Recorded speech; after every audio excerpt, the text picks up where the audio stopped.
싱가포르의 깜찍한 17세 소녀가 무려 3억 원의 장학금을 받았습니다.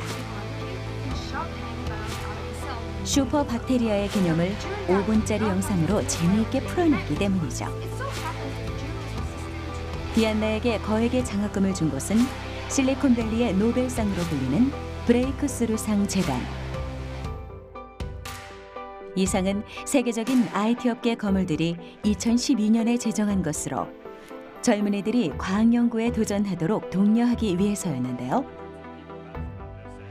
과학자도 연예계나 재계 유명인사 못지않게 인정받을 수 있다는 것을 사람들에게 보여주려는 의도였죠. 과학은 우리나라를 이끄는 가장 큰 성장 동력입니다. 그리고 이를 이끌 견인차로 과학계는 우수한 젊은 과학자 양성에 힘을 쏟고 있는데요. 자유로운 사고와 도전적인 마인드로 대한민국의 남다른 미래를 만들어가는 젊은 과학자들. 과연 한국 과학계는 이들을 통해 어떤 미래를 꿈꿀 수 있을까요? 뜨거운 열정으로 한국 과학계에 새로운 바람을 불어넣고 있는 젊은 연구자들을 소개합니다.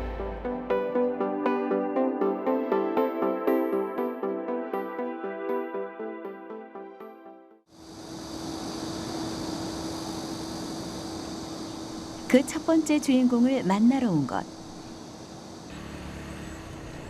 촬영진을 반긴 건 연구원 앞마당을 누비는 오프로드용 사륜 오토바이. 시속 60km까지 속도를 올릴 수 있고 경사진 계단도 거침없이 타고 넘을 수 있는 야무진 녀석이죠. 조종관을 쥔 사람은 이 로봇의 개발자인 박종원 박사. 그는 2015년 원자력 연구원에 입사, 3년 만에 세계의 이목을 끈 로봇 공학자입니다. 저는 한국원자력연구원 로봇기기진단실에서 일을 하고 있습니다. 로봇기기진단실은 원자력과 관련된 다양한 분야에 대해서 원자들을 유지 보수한다거나 사고 상황을 대비한다거나 이런 상황들을 대비해서 로봇으로 지원해 줄 수 있는 로봇 시스템을 개발하고 있습니다. 원자력 시설 내에는 고방사선 구역, 수중 구역 등 인간이 접근하기 어려운 영역들이 많은데요. 안전한 작업을 위해 로봇이 사람을 대체해야 하는 경우가 많습니다. 이를 위해 박종원 박사는 한계를 뛰어넘는 로봇들을 만들고 있죠. 방금 만났던 램 로봇도 그중 하나. 램 로봇은 원전 사고에 대비할 수 있는 무인 정찰 로봇. 접근이 어려운 현장은 자동차에 탑재된 드론이 투입, 공중에서 데이터를 취득합니다. 로봇은 VR 기기를 이용 직접 탑승한 듯 정밀한 조종이 가능해 위험 지역과 안전 지역을 확인할 수 있는 방사선 오염 지도를 재빠르게 완성할 수 있죠. 이는 가까운 미래에 구축될 원자력 안전 감시 체계는 물론 항만, 제철, 석유화학 플랜트 공장 등 산업 현장에서 전천후로 활용이 가능합니다. 원전 투입 로봇은 다양하게 개발돼 왔지만 이렇게 사고 현장 내외부를 동시에 정찰할 수 있는 형태로 개발된 건 국내에서 이번이 처음이죠. 2011년에 이제 후쿠시마에 사고가 있었는데요. 그런 것 같은 사고가 있을 때 실제로 이제 사고 현장을 먼저 들어가서 사고가 어떻게 진행지를 빨리 정보를 획득하는 게 중요합니다. 하지만 이제 방사선 사고 같은 경우에는 사람이 이제 직접 들어가기 굉장히 어려운 경우가 많은데요. 저런 원격 로봇 차량을 보내게 될 경우에 드론과 같이 협동해서 실제로 일어나고 있는 사고 사항을 좀 더 정확하게 전달할 수 있는 특징이 있습니다. 박종원 박사의 목표는 보다 현실적인 로봇을 개발하는 것입니다. 그 시작은 대학원생 시절. 로봇은 느리다는 고정관념을 깨고 싶어 가장 빨리 달리는 로봇을 만든 거였죠. 그의 도전에 두 발로 움직이는 로봇 가운데 세상에서 가장 빠른 로봇이 탄생했습니다. 그의 첫 로봇인 랩터는 시속 46km로 달릴 수 있죠. 이 영상이 인터넷에 공개되자 해외 연구소와 다수의 언론에서 러브콜이 쏟아졌습니다. 그 당시는 약간 좀 얼떨떨했었습니다. 제가 영상을 제 기억으로는 새벽 4시쯤 올렸었는데 그 다음날 오전에 제가 잠을 자고 있었는데 제가 알지 못하는 막 번호들에서 막 연락이 계속 왔었습니다. 이제 그 로봇을 개발하겠다고 아이디어를 냈을 때 주위에서 굉장히 많이 말렸습니다. 왜냐하면 그 전까지만 해도 로봇은 이제 굉장히 천천히 움직이는 그런 것들이었거든요. 이제 그래서 제가 아이디어를 내고 이제 주위 사람들을 설득하는 과정이 굉장히 어려웠습니다. 하지만 뭐 우여곡절 지나서 현재로서는 세계에서 가장 빨리 달릴 수 있는 로봇을 개발했었거든요. 그게 굉장히 저로서도 굉장히 뜻깊고 좋은 경험이었던 것 같습니다. 젊은 과학자들의 색다른 시도와 실행력이 더해져 이뤄낸 쾌거. 생각의 틀을 바꾼 도전은 이곳에서도 계속되고 있죠. 자신의 경험을 밑거름 삼아 늘 후배들의 아이디어에 귀를 기울이는 그. 이렇게 함께한 작업이 암스트롱 프로젝트입니다. 잘 쓰인 것 중에 하나가 일단 요것만 만들어봐. 이 부메랑 같이 하는 90도짜리 꺾인 그걸 해서 경책 이 실린더를 움직일 때 경책이 움직이게 걔가 최대한 직선 운동을 할 수 있게. 암스트롱 프로젝트는 현재 초기 개발 단계. 연구진은 시뮬레이션을 통해 이 로봇이 얼마나 현실적으로 구현될 수 있는지 테스트하고 있는데요. 시제품으로 테스트를 거친 로봇은 좀 더 큰 사이즈의 로봇으로 탄생할 예정이죠. 짧게는 6개월, 길게는 1년 내에 완성품을 만들 계획을 가질 암스트롱 프로젝트란 어떤 로봇일까요? 암스트롱 프로젝트는 이제 큰 재난 현장이 발생했을 때 사람 대신해서 구조나 어떤 재난 처리를 사람 대신 해줄 수 있는 로봇이 되겠습니다.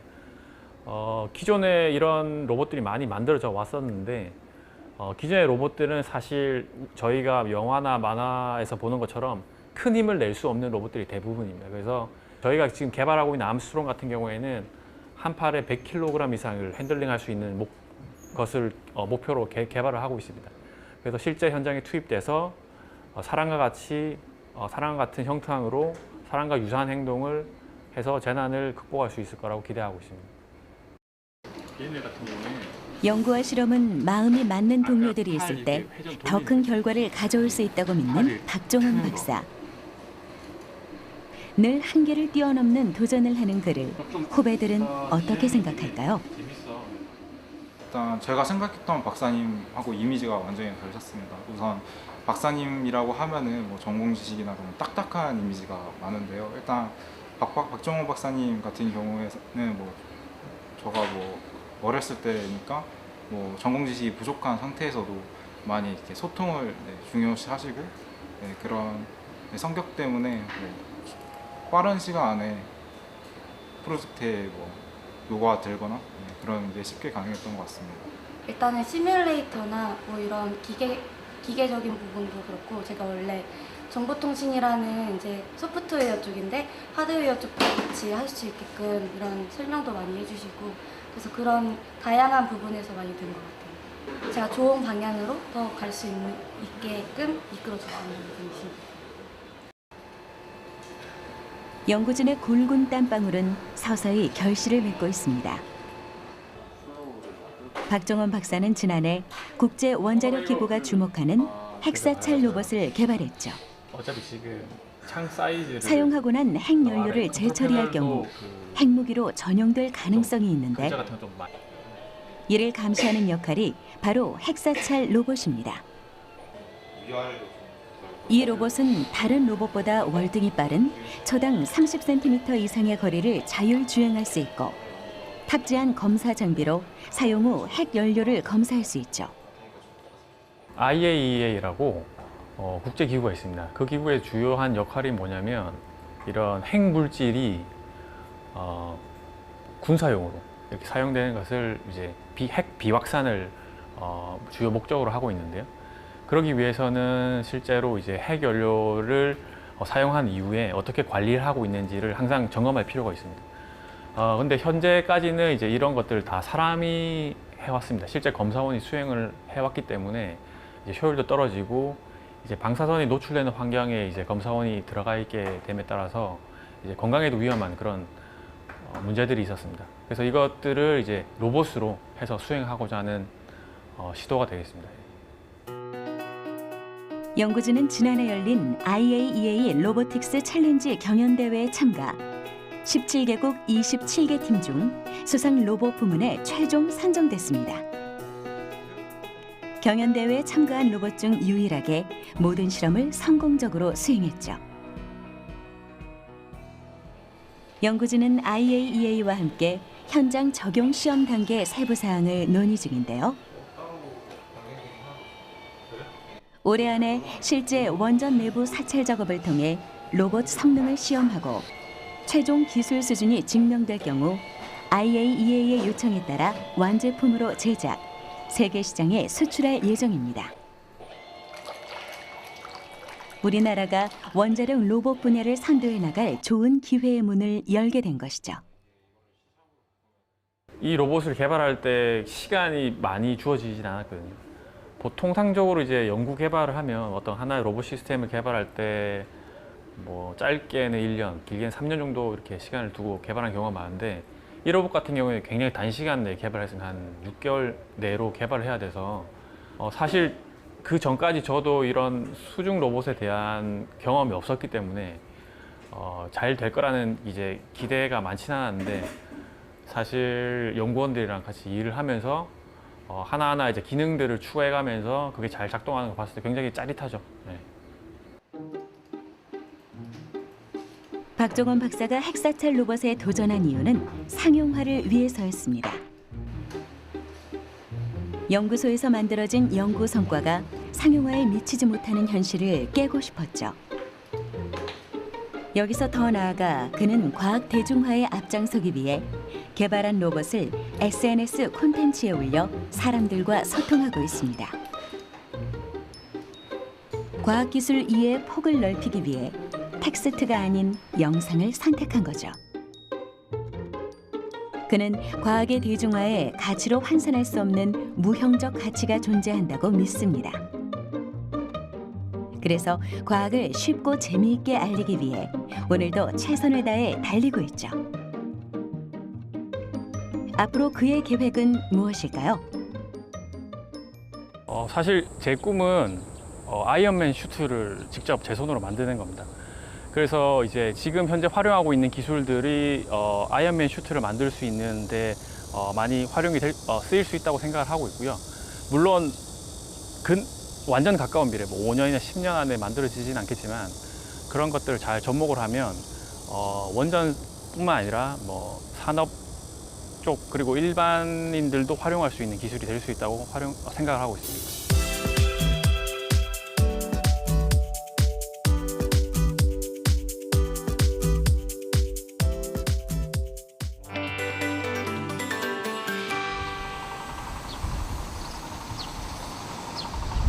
전라북도 고창에 위치한 전교생 19명의 한 시골 중학교. 작은 학교에 오늘 아주 특별한 손님이 찾아왔습니다. 바로 과학 커뮤니케이터.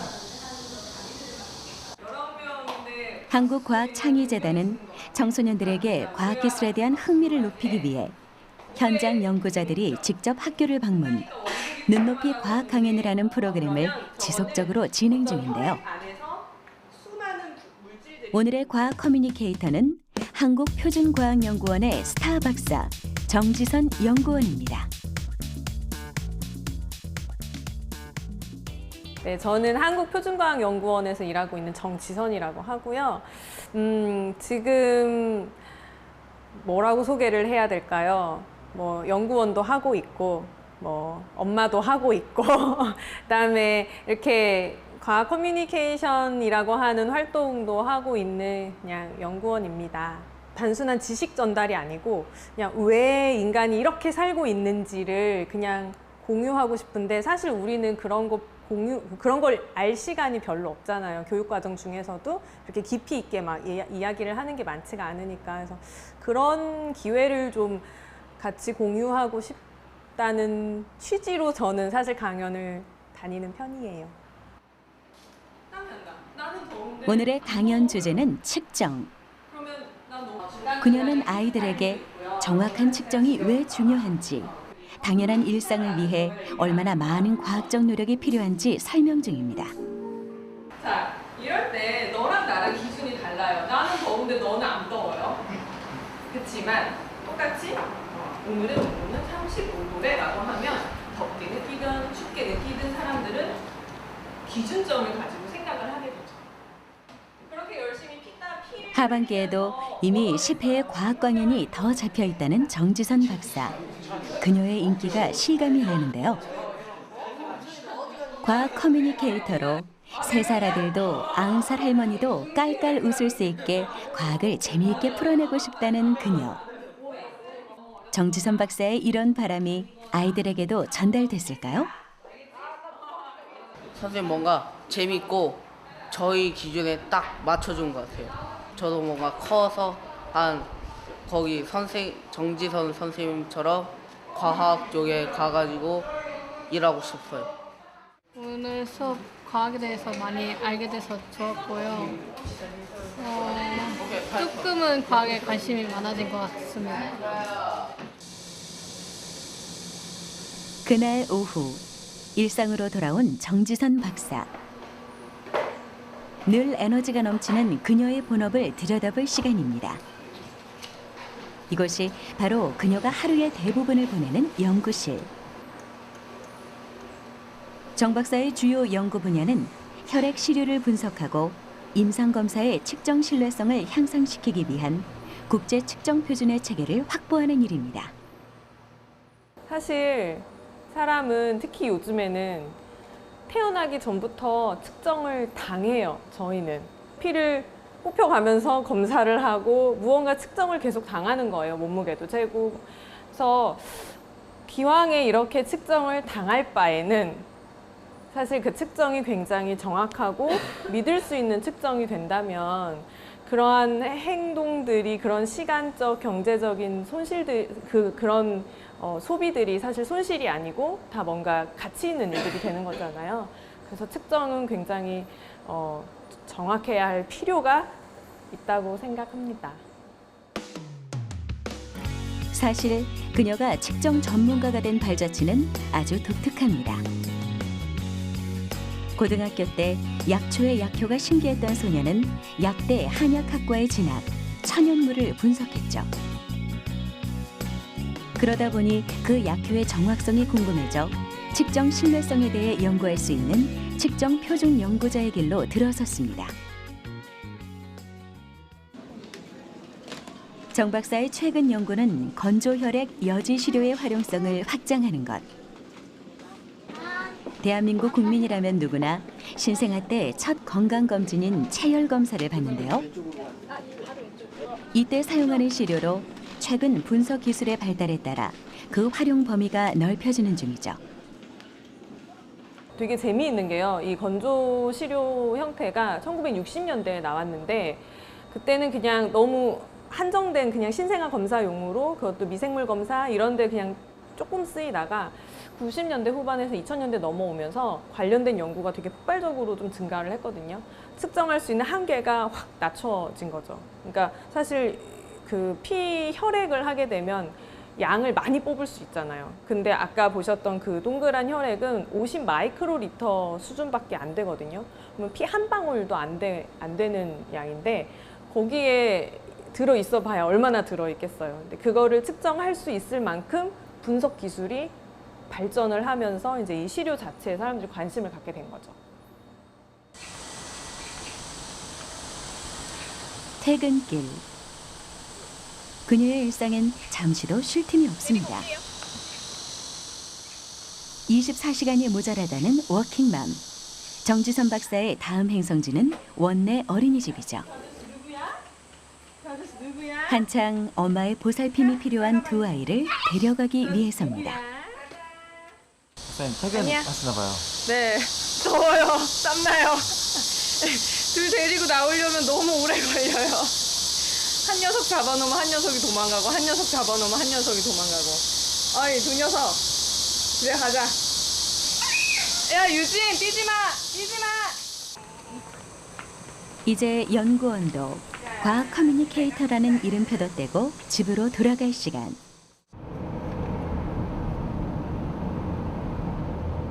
대덕 연구단지에서 세종시까지는 차로 30분. 오늘만 3번째 이동입니다. 아들 둘과 씨름을 하며 집으로 오면 그녀는 녹초가 돼 있죠. 이거 여기다 넣으려고. 그러면 다행히 집에는 그녀의 든든한 지원군인 남편이 있네요.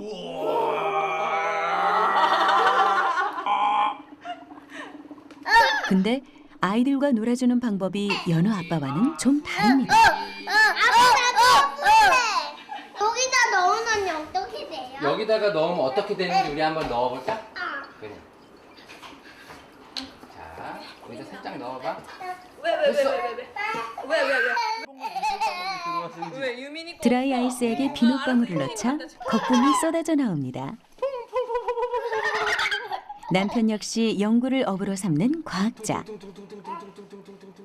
젊은 과학자 부부에게서 자라날 과학 꿈나무들의 미래도 사뭇 기대가 되는데요. 손을 씻어야 돼. 바쁜 일상에서 지선 씨의 원동력이 되어주는 가족. 이들이 그녀가 반짝반짝 빛나는 이유가 아닐까요? 일단은 모든 엄마들이 다 그렇겠지만 나로 살고 싶은 거가 되게 커요. 그런 의미에서 이제 과학 커뮤니케이터 할 때는 정말 나랑 일면식도 없는 사람들 앞에서 정말 나의 이야기를 할 수 있는 거잖아요. 그것도 참 매력 있는 것 같고요. 정말 그 연구원 정지선으로 할 때는 저의 전문 분야에 대해서 전문가들과 같이 이야기하면서 또 그런 나를 느끼고 집에 오면 진짜로 나를 느끼고 그런 것 같아요. 나를 찾고 싶어서 그 원동력이 되는 것 같아요.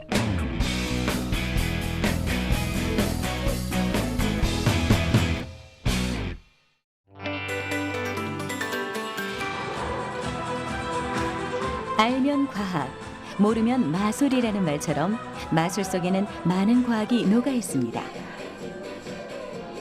그리고 신기한 마술의 세계를 과학으로 풀어내는 젊은 과학자가 있는데요. 그를 찾아간 곳은 우리나라 최고의 과학 인재들이 모여 있는 장소.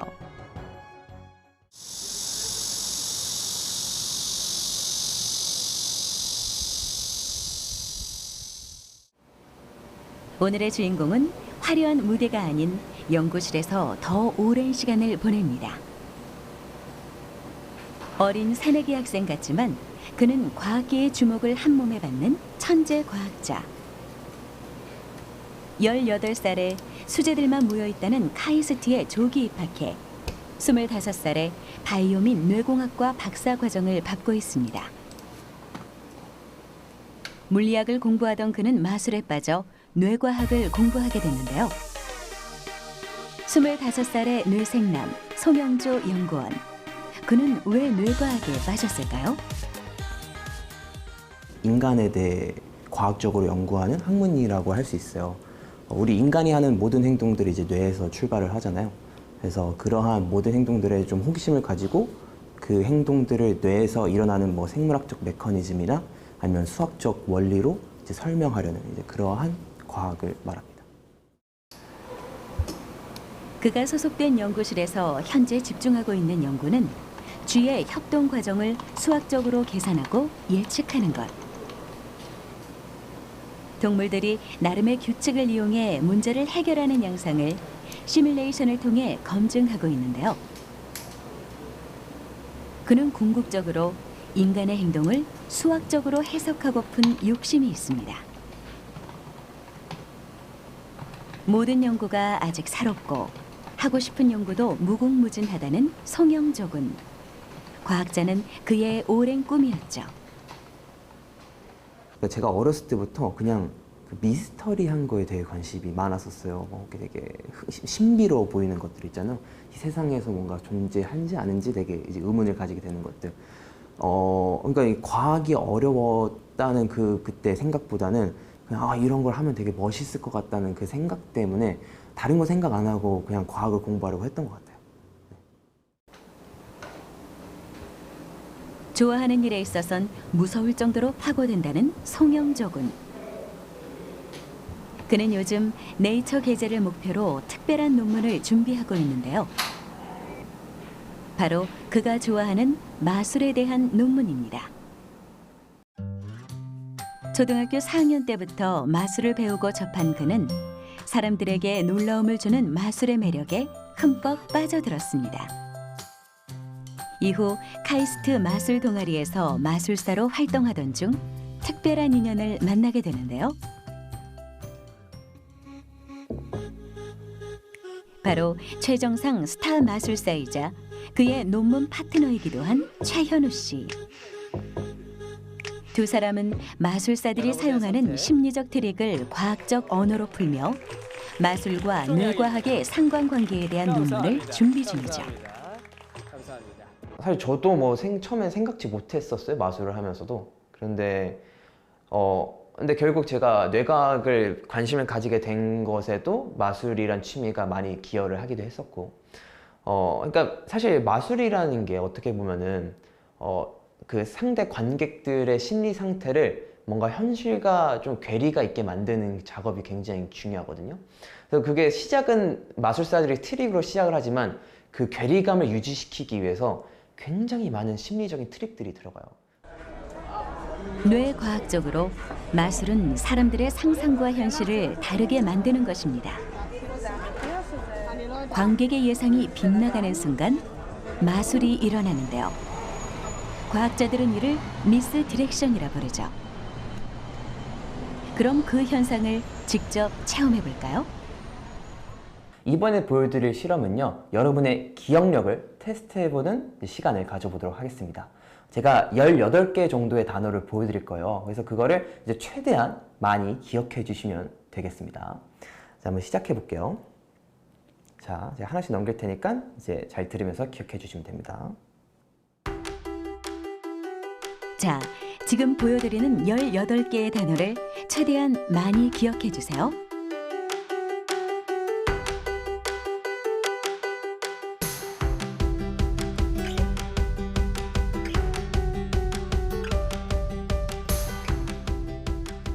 여러분 좀 많이 기억하신 것 같나요? 그러면은 제가 다른 걸 또 진행을 해볼 텐데요. 이제 그 후에도 여러분의 기억이 온전한지 한번 테스트해보는 시간을 나중에 갖도록 하겠습니다. 집중해서 한 번 더 보세요.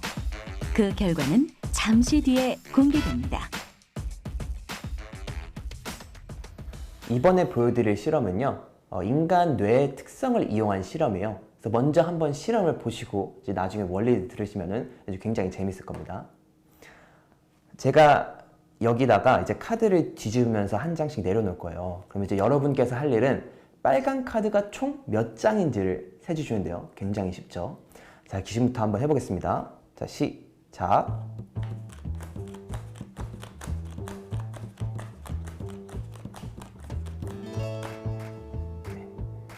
몇 장인지 세셨나요? 7장이요? 네, 7장이면 제 생각에 정확하게 세신 것 같거든요. 그럼 제가 한 번 더 해볼 테니까 방금 전에 세신 숫자가 맞는지 한 번만 더 확인을 해볼게요.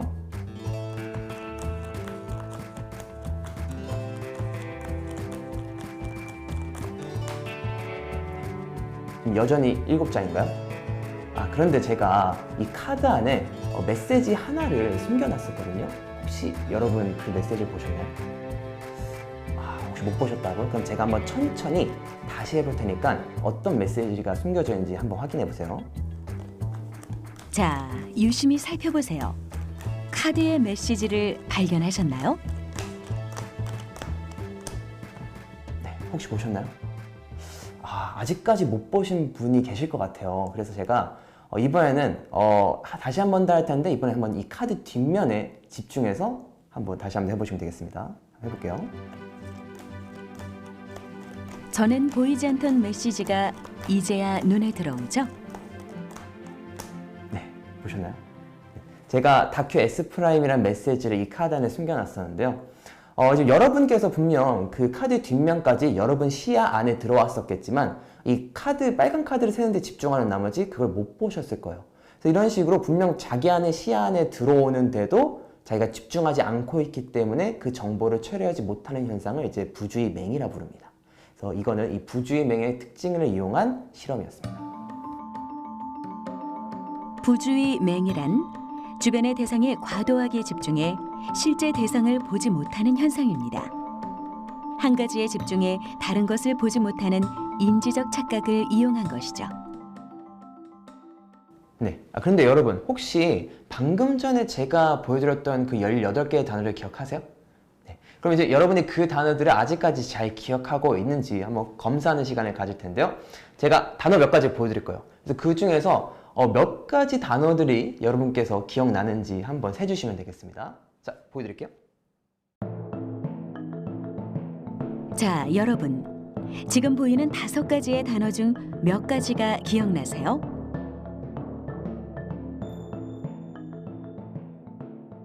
네, 여러분 몇 개 정도 기억하셨나요? 혹시 여러분들 중에서 3개 이상 기억하신 분이 계세요? 네, 뭐 1개에서 3개까지 되게 기억하신 분들이 있는 것 같은데요. 근데 여기서 재밌는 거는 방금 전에 제가 보여드린 단어들은요, 처음에 보여드린 단어들과는 관련이 없는 단어들입니다. 네, 제가 전혀 보여드리지 않았어요. 방금 전에 제가 처음에 보여드렸던 그 18개의 단어들은 3가지 단어를 일부러 연상시키도록 계산된 단어들이에요. 예를 들어서 이제 거미, 그리고 빵, 그리고 발. 아마 이 3가지를 되게 많이 헷갈리셨을 텐데 방금 전에 보여드린 그 18개의 단어들이 그 3가지 단어들을 이제 연상시키도록 만든 단어들입니다. 뇌는 연관되는 단어를 반복적으로 노출하는 것만으로도 그것을 본 것 같은 착각을 일으킵니다.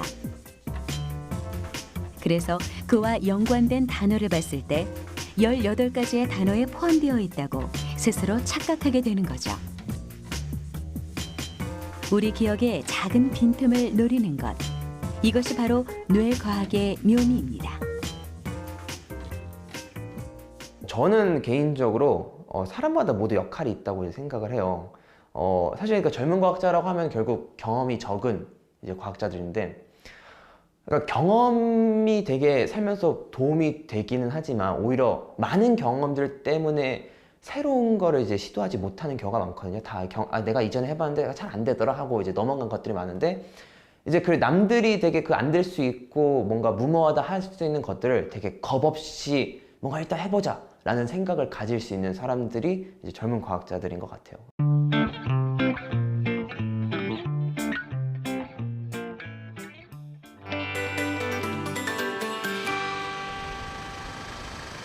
전라북도 정읍에 위치한 안전성 평가 연구소. 철저한 제한 구역을 지나야 만날 수 있는 마지막 주인공. 입이나 코를 통해 흡입되는 각종 유해 물질의 독성을 연구하며 안전하고 깨끗한 공기를 만들기 위해 노력 중이라는 35살의 젊은 과학자. 흡입독성 연구본부에서 독성 분석 연구자의 꿈을 이뤄가는 김용현 연구원을 소개합니다. 네, 여기 오기 전에 대학교 시절에는 이제 환경 분야에서 환경 분야 연구를 했어요. 그러니까 공부를 한 거죠. 그 관련 공부를 하다 보니까 우리 인체에 직접적으로 악영향을 미치는 것들이 환경에서 발생하는 게 이제는 우리 인체로 들어가는 독성이거든요. 독성 연구에서 어떤 부분을 차지할 수 있을까 고민을 하다가 제가 잘할 수 있는 분석 연구를 접할 수 있는 접목할 수 있는 이제 흡입 독성 연구에 찾아서 이 안정성 연구소로 이제 오게 되었습니다. 인간이 지구에서 살아가는 데 꼭 필요한 깨끗한 공기. 현대 사회에서 대기의 오염은 첨단 과학기술 발전에 따라 점차 심화되고 있는 추세입니다. 이에 따라 호흡기 질환의 발병 수치 또한 점점 증가하고 있는데요. 공기 중에 각종 유해 물질은 사람이 호흡하는 과정에서 유입되기 때문에 치명적입니다. 매년 기승을 부리는 미세먼지나 큰 인명 피해를 초래한 가습기 살균제 등이 그 대표적 사례로 손꼽히는데요. 뿐만 아니라 우리 주변에 흡입 가능한 모든 물질은 그 양과 질에 따라 오염물질이 될 수 있습니다. 이를 방지하기 위해선 인체에 침투한 독성 물질의 성질과 질량을 분석하는 연구가 선행돼야 하는데요. 김용현 박사는 생활 속 유해 물질의 독성 영향을 연구하고 그에 따른 대응 기술을 개발 중이죠.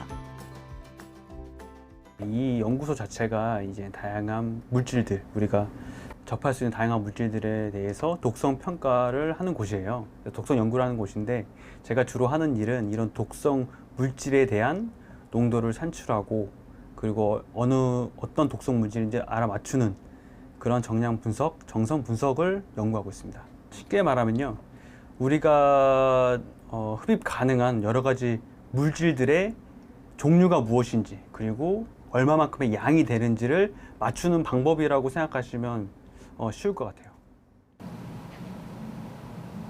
그럼 흡입 독성량의 파악과 정량화 연구 과정은 어떻게 진행될까요? 독성 정량화 연구는 물질을 흡입 가능한 형태로 상변화를 유도하는 것에서 시작합니다. 사람의 호흡기와 동일한 원리로 독성 물질을 모으는 작업을 시료 채취 단계라고 하는데요. 시료를 채취하고 나면 이를 분석할 수 있는 기기에 넣어야 합니다. 이때 분석기기에 넣을 수 있는 형태로 물성을 바꿔주는 전처리 작업이 수행되죠. 이후 독성 물질의 종류에 따라 최적화 분석기기를 선택하고 이를 분석기기에 넣어주는데요. 이를 통해 얻을 수 있는 크로마토그램 정량 그래프는 다양한 소프트웨어 프로그램을 통해 수치화 과정을 거칩니다. 그 과정이 끝나면 최종적으로 우리가 흡입하는 독성 물질들의 정량을 파악할 수 있죠. 이 자료들은 이 독성 분야에서 이제 기초 자료로 사용이 되는데요. 독성을 평가할 때 어느 정도의 양이 노출됐을 때 어떤 독성이 나타난다. 이제 평가해야 됩니다. 예를 들어서 A라는 물질이 1을 흡입했을 때 1이라는 독성이 나타납니다. 근데 1이라는 독성을 나타내는 것은 생물학 분석, 독성화 평가가 들어가는 건데요.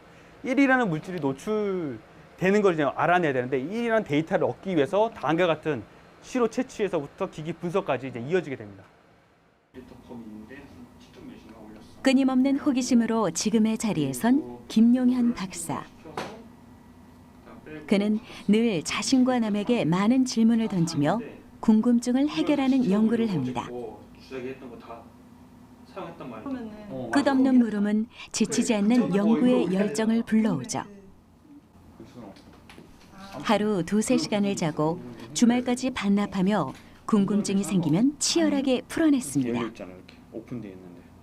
그 결과 연구원 생활 1년 반 만에 좋은 결실을 얻었죠. 값비싼 분석기기를 간편화하고 정확성을 높이기 위한 연구를 수행. 대기 중 여러 오염물질을 효과적으로 탐지 분석하는 기술을 개발하여 최상위 연구 저널에 5건 이상 게재하는 성과를 얻었습니다. 그가 이렇게 연구에 매진하는 데는 젊은 시절 학업을 포기할 만큼 힘들었던 가정사가 있었습니다. 힘들었던 학창 시절은 그를 더 단단하게 만들고 사람들에게 도움이 되는 독성 분석 연구자가 되고 싶다는 지금의 꿈을 키워줬죠. 그 간의 과정을 들여다보면 주변에서는 힘들게 했구나라고 말은 많이 해주시더라고요. 그래서 저 스스로는 잠을 2-3시간, 4시간 자고 주말 없이 연구에 매진하고 했던 것들이 주변에서 보기에는 안쓰럽다, 힘들어 보인다, 아니면 다른 개인 시간도 없는데 괜찮냐라고 이제 안쓰럽게는 봤는데 저는 오히려 그 시간들이 굉장히 소중했고 굉장히 즐거웠어요. 왜냐하면 잠을 자지 않을 정도로 뭔가를 할 수 있다는 거. 그거 자체가 저한테는 살아가는 데 큰 힘이 됐거든요. 그 아침에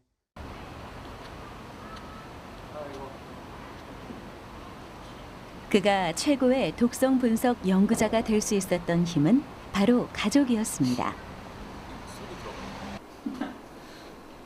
이제 결혼 4년 차를 지나는 김용현 박사는 영락없는 사랑꾼. 그럼 내일이 수요일이지. 아내 박한나 씨와 갓 돌이 지난 딸 혜린이를 생각하면 더 깨끗한 환경을 만들기 위해 절로 노력하게 된다는데요.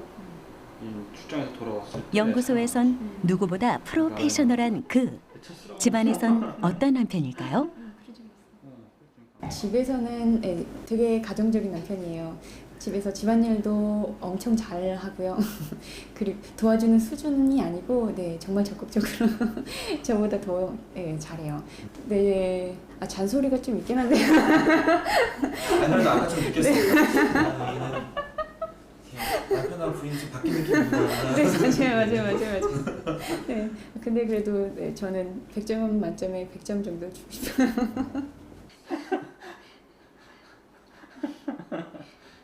내 아이, 내 가족이 독성에 노출되겠다는 생각을 하면 더 열심히 연구에 몰두할 수밖에 없다는 김용현 박사. 그는 앞으로도 자신의 분야에서 즐겁게 연구를 수행하며 자신의 꿈을 이뤄나갈 계획인데요. 사회에 기여할 수 있는 가치를 창출하며 모두를 위한 연구를 수행하는 연구자가 되는 것이 그의 최종 목표죠. 그럼 그가 생각하는 젊은 과학자의 역할이란 무엇일까요? 계속해서 이제 많은 질문들을 이제 던져야 되는 역할이 있는 것 같아요. 지금 현재 가고 있는 연구 방향, 과학계 이런 것들이 발맞춰서 가고 있을 때 누군가가 거기서 이런 방향도 어떨까요? 하면서 질문과 그리고 관심 그리고 다른 방향에 대한 생각을 제시해 줄 수 있는 게 젊은 과학자로서 할 수 있는 역할이고 또 해야만 하는 의무이지 않을까 그렇게 생각합니다.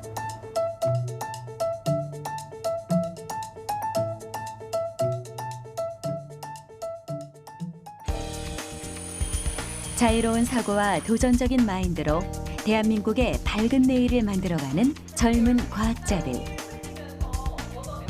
그 역할은 앞으로 더욱 중요해질 것으로 보입니다.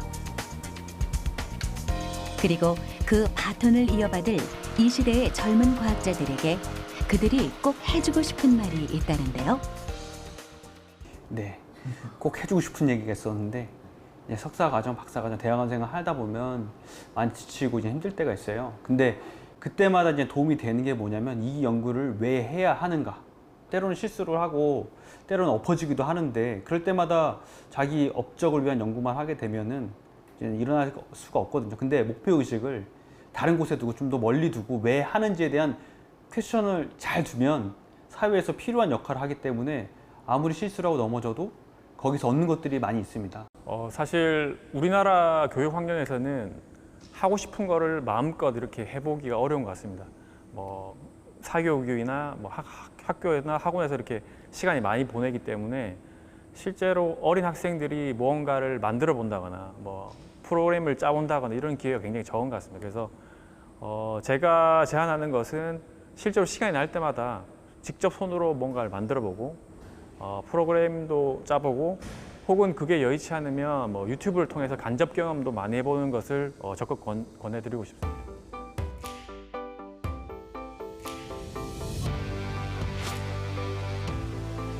과학계의 최고 명예인 노벨상.